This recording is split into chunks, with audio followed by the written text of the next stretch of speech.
When I first went back to work, I was quite worried about nap times, and I was thinking, do I need to stop feeding her to sleep? I wouldn't even have a clue how to do that. And actually my sister-in-law breastfed as well, and I said, and her children went to the same nursery that she went to, and I said, do I need to stop feeding her to sleep? And she said, no, they just deal with it. And they did. They just stroked her, and she's now at a stage where they tell her it's nap time and she goes and has a nap. Thing I liked about the nursery is when I looked around and I said, she's breastfed, she doesn't really take a bottle, they just said, that's fine, she'll have solids when she's here, and you know that when she gets home she'll be feeding a lot. And she did. We'd get home and she'd probably be feeding, having milk with me for half an hour, an hour.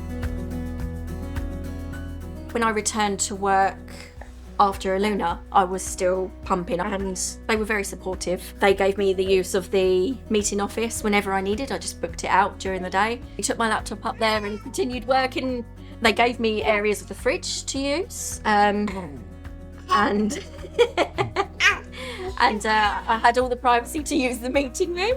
When I did go back to work, however, I was really fortunate that they gave me spaces to express. So going back to work didn't mean that we had to stop breastfeeding.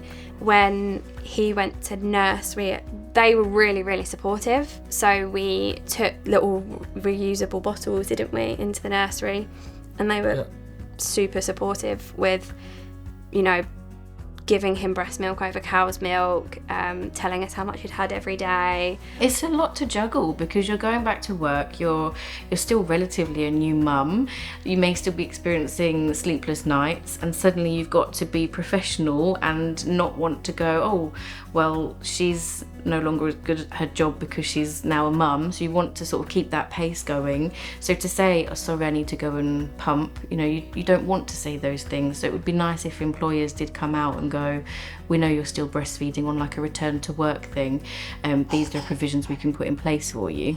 Second time round going back to work, I didn't pump. I think I had more faith in my body, and actually when we reconnect, when I come home from work, she'll take what she needs. I wasn't uncomfortable, my supply was quite regulated. I didn't feel uncomfortable while being at work, so we just kind of let it be, and when we reunited she'd feed for as long as she needed to, so it was easier second time round.